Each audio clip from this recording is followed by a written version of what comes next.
Bismillahirrahmanirrahim. Assalamualaikum warahmatullahi wabarakatuh.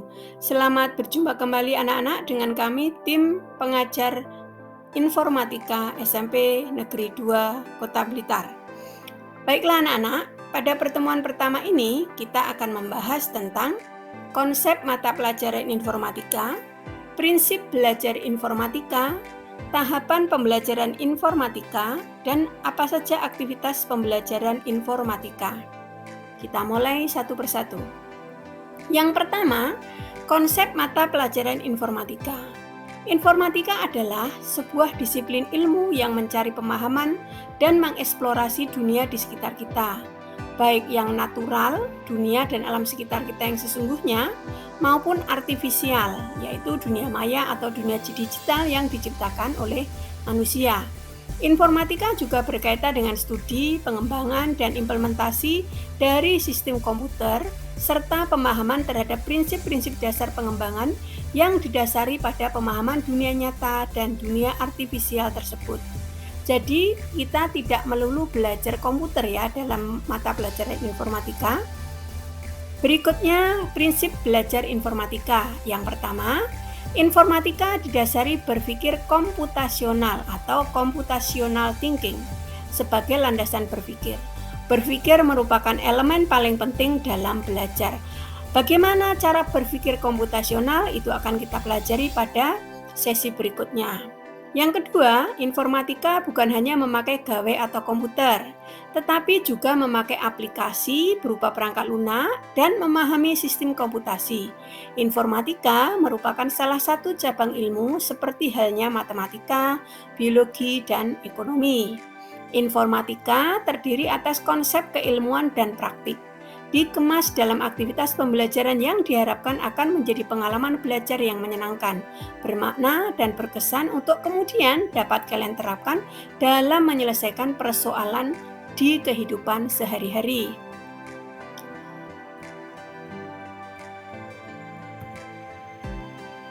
Prinsip berikutnya, informatika merupakan ilmu yang berinteraksi dengan semua bidang lain. Oleh sebab itu, setelah belajar informatika, kalian perlu memikirkan, apa kaitannya dengan mata pelajaran dan bidang lain? Apa yang kudapatkan pada pembelajaran informatika? Apa yang dapat membantuku untuk memahami mata pelajaran lain dengan lebih baik dan sebaliknya?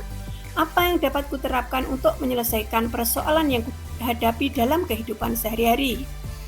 Berikutnya, pembelajaran informatika akan mendidik kalian suatu hari akan menjadi pencipta ide, karya digital kreatif, aplikasi atau sistem komputasi di dunia digital, bukan hanya sebagai pengguna teknologi atau konsumen produk.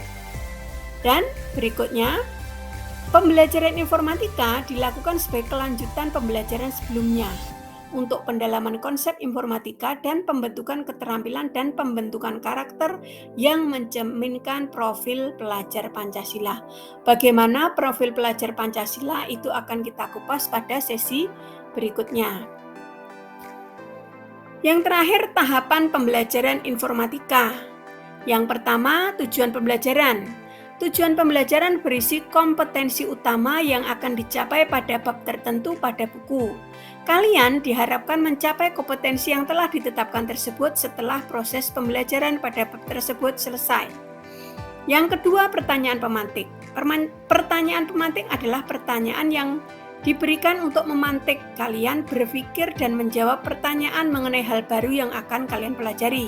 Kalian dapat mendiskusikan jawabannya dengan guru kalian dan teman-teman kalian. Berikutnya, peta konsep. Berisi gambaran umum atau abstraksi dari konsep yang akan kalian pelajari pada tiap bab. Peta konsep berbentuk hierarki yang menunjukkan hubungan antar konsep. Dan yang terakhir adalah apersepsi, yaitu cerita awal atau kegiatan yang diberikan pada kalian untuk mendekatkan konsep dan pengetahuan baru agar kalian dapat memusatkan perhatian pada pengetahuan baru tersebut. Nah, berikutnya aktivitas pembelajaran informatika. Yang pertama, aktivitas ayo lakukan. Di sini kalian diharapkan melakukan aktivitas umum yang bisa berisi membuat program, menelaah, bereksperimen, dan lain-lain. Aktivitas berikutnya adalah ayo berlatih. Nah, pada aktivitas ini kalian dilatih untuk berpikir komputasional. Kalian diharapkan berlatih untuk menyelesaikan masalah yang ada dengan cara yang efektif dan efisien. Aktivitas berikutnya adalah ayo eksplorasi. Nah, di sini kalian dipersilahkan untuk mengeksplorasi aktivitas dengan menggunakan tool atau perangkat yang telah ditentukan, baik itu berupa perangkat keras maupun perangkat lunak. Berikutnya, ayo renungkan. Nah, pada kegiatan ini, kalian diminta untuk merenung dan merefleksikan pelajaran informatika yang telah dipelajari. Bagian mana yang menarik dan bagian mana yang harus diubah atau diperbaiki pada pembelajaran berikutnya. Berikutnya adalah aktivitas ayo bermain. Nah, di sini kita akan belajar tidak hanya melulu secara serius, tapi dengan bermain. Berikutnya, aktivitas ayo kita kerjakan. Nah, di sini kalian mengerjakan tugas tertentu untuk mengasah pemahaman kalian atas konsep yang telah diajarkan.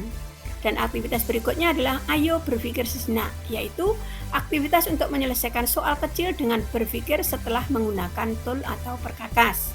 Dan berikutnya adalah yuk berhenti memakai tool dan berpikir sejenak. Nah, di sini kalian diminta untuk melepaskan perkakas yang kalian gunakan, baik itu perangkat lunak maupun perangkat keras. Nah, kemudian kalian merenungkan apa yang sudah kalian lakukan dan apa yang belum kalian lakukan untuk perbaikan. Berikutnya adalah bagian uji kompetensi dan asesmen. Nah, ini diperuntukkan untuk menguji sejauh mana kalian memahami materi yang sudah diberikan. Di sini kalian akan mengerjakan soal-soal baik melalui aplikasi kuisis maupun tertulis. Berikutnya refleksi. Pada aktivitas ini, kalian diminta untuk merenungkan apa yang kalian pelajari, bagaimana proses pembelajaran terjadi, dan kalian dapat memberi umpan balik atas apa yang telah dilakukan untuk memperbaiki efektivitas proses pembelajaran. Jadi misalkan media yang ibu gunakan kurang menarik, kalian bisa memberi masukan untuk diperbaiki pada pertemuan berikutnya. Dan yang terakhir adalah pengayaan dan ingin tahu. Aktivitas ini lebih berisi konsep, bahan, dan kegiatan yang dapat kalian lakukan jika kalian tertarik untuk mempelajari lebih lanjut tentang bab yang telah selesai. Kalian dapat berdiskusi dengan guru kalian dan teman-teman kalian tentang hal ini. Jadi dalam informatika ada satu tugas wajib. Nah, kemudian untuk tugas pengembangannya atau pengayaannya boleh kalian sesuaikan dengan minat kalian. Baik anak-anak, ini yang bisa kami berikan terkait mata pelajaran informatika. Semoga memberi wawasan kalian tentang apa sih mata pelajaran informatika dan bagaimana kita mempelajarinya. Selanjutnya kita akan mempelajari tentang bab 1 pada mata pelajaran informatika, yaitu tentang informatika dan pembelajarannya.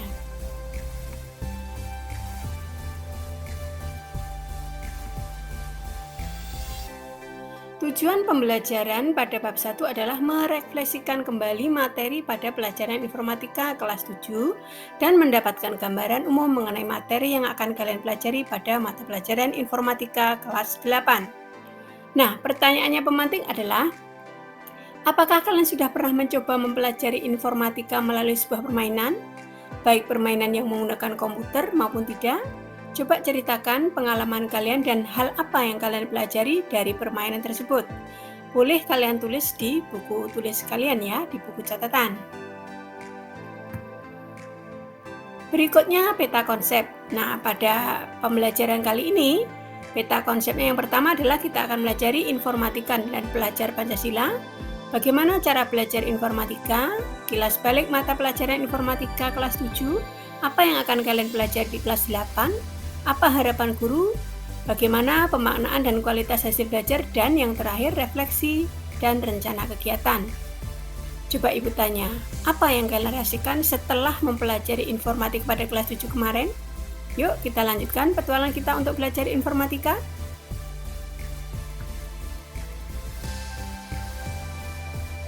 Hal pertama yang akan kita pelajari adalah informatika dan profil pelajar Pancasila. Bagaimana sih definisi profil pelajar Pancasila itu? Nah, pelajar Indonesia merupakan pelajar sepanjang hayat yang memiliki kompetensi global dan perilaku sesuai nilai-nilai Pancasila.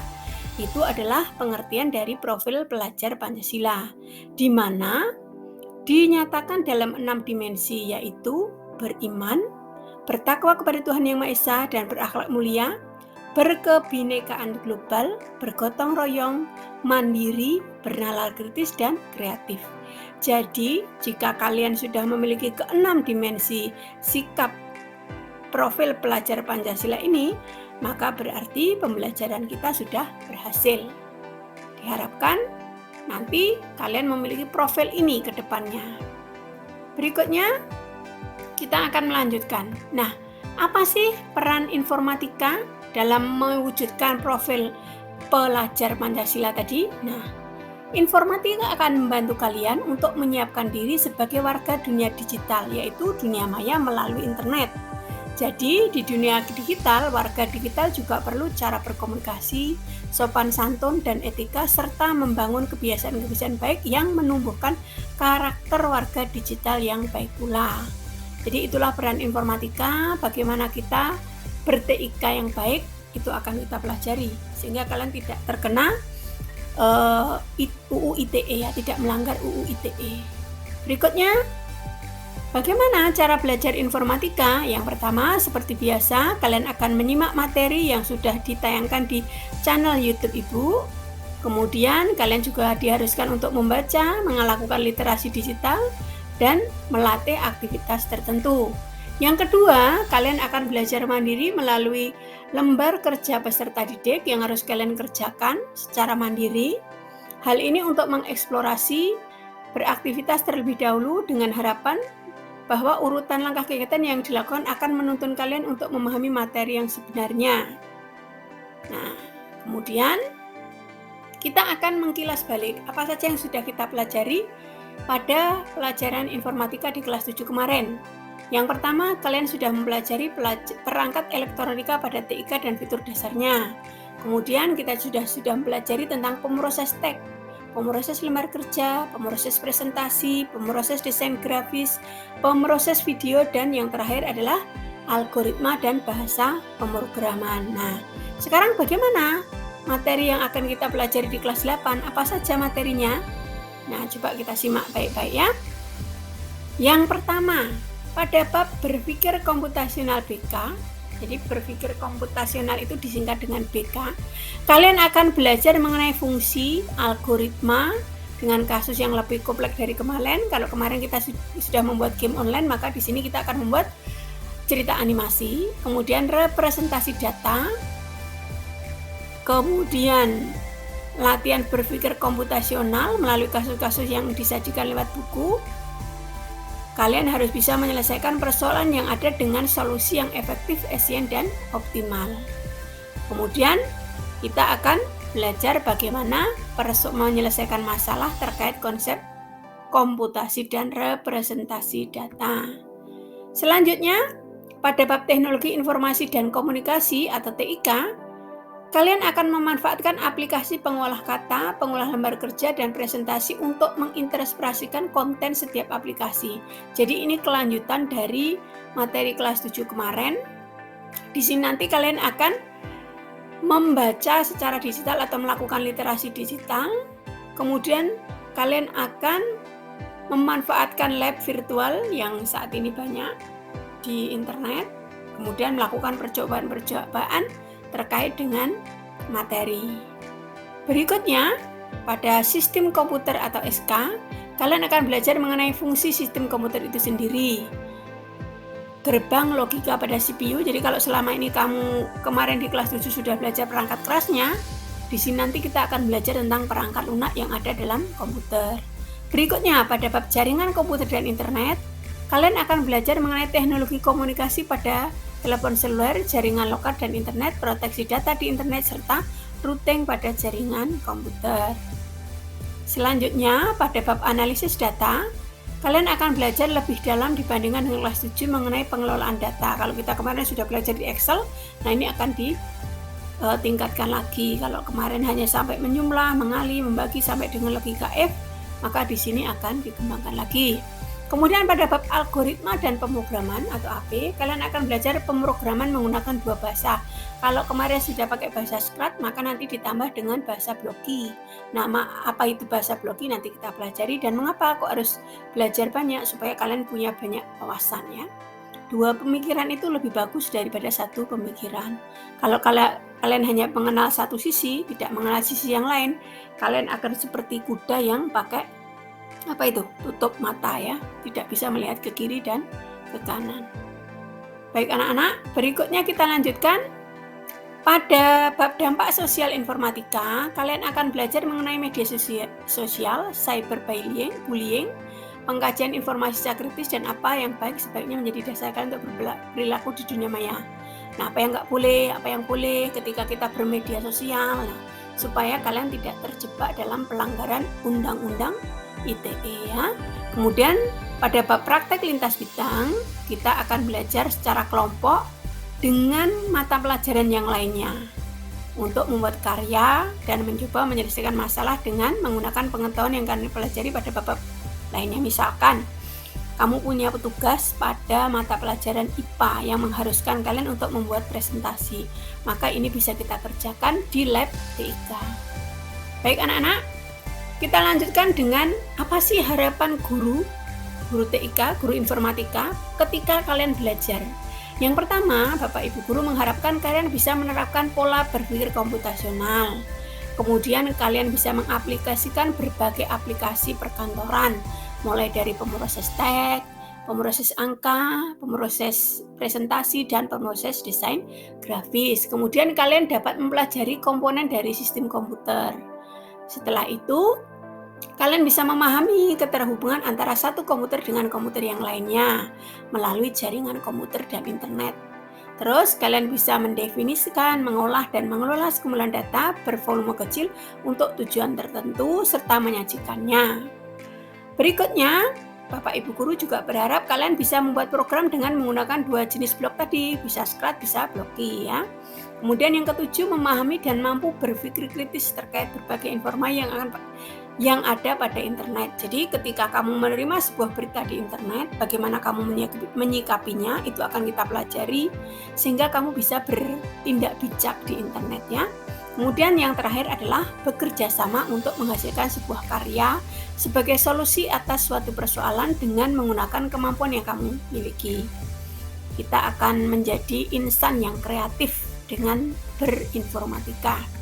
Baik, yang terakhir, pemaknaan dan kualitas hasil belajar. Jadi hasil belajar informatika itu perlu kita munculkan menjadi komputasional artefak. Artefak komputasional apa itu? Itu berupa kumpulan dari hasil karya kalian selama belajar informatika. Bisa berupa ungkapan lisan, laporan, program komputer, atau yang lainnya. Jadi misalkan ibu suruh kamu mengerjakan makalah, mengetik makalah, maka makalah itu adalah artefak dari belajar pemroses teks. Nah, seperti itu. Atau ketika kita belajar dengan program Scratch, kamu menghasilkan program komputer, game online. Nah, seperti itu. Itu adalah artefak komputasional. Itu harus kita kumpulkan, kita maknai sebagai kualitas hasil belajar kalian. Seberapa jauh kamu menghasilkan sebuah karya, itu akan menentukan nilai kalian. Kemudian berikutnya refleksi dan rencana kegiatan. Jadi setiap kegiatan yang sudah kita lakukan atau belum kita lakukan harus kalian refleksi dan buat rencananya. Yang pertama, rekaman kegiatan. Bisa berupa catatan tulisan kalian, bisa berupa lembar observasi kalian. Nah, kemudian yang kedua, jurnal peserta didik. Jadi kamu harus membuat jurnal apa yang sudah kamu pelajari hari ini, apa yang belum kamu pelajari, itu harus kamu buat jurnal. Untuk formatnya nanti ada di laptop kalian masing-masing ya, di lab komputer. Kemudian yang ketiga adalah evaluasi diri dan refleksi di akhir semester. Jadi seperti biasa di akhir semester nanti kalian ibu wajibkan untuk mengisi evaluasi diri dan refleksi terkait dengan apa yang sudah kamu pelajari dengan nyaman, dengan gembira, dan apa yang belum. Itu sebagai feedback bagi ibu dan bagi pembelajaran informatika. Berikutnya, buku kerja peserta didik. Jadi kamu harus punya buku kerja. Nanti formatnya seperti apa juga akan kita sediakan di lab komputer. Baik anak-anak, Tak kenal maka tak sayang. Pada semester ini kita memiliki 3 tim pengajar informatika di SMP Negeri 2 Blitar. Yang pertama Ibu Siti Aminah mengajar kelas 8B, 8C, dan 8D. Yang kedua Bapak Rian Irawan mengajar di kelas 8A saja, dan Ibu sendiri, Ibu Sri Ciki SPD, mengajar di kelas 8E, 8F, 8G, 8H, dan 8I. Semoga ke depan 1 tahun kita bersama belajar informatika akan memberikan manfaat yang baik dan berkah bagi saya, bagi tim pengajar informatika, dan bagi kalian pelajar informatika. Semoga kita bisa menciptakan profil pelajar Pancasila seperti harapan pemerintah dan kita semuanya. Akhirnya mari kita belajar dengan ceria, dengan nyaman, dengan enak, dengan senang hati, sehingga ilmu yang kalian pelajari akan terserap dengan mudah. Ibu akhiri dengan wassalamualaikum warahmatullahi wabarakatuh.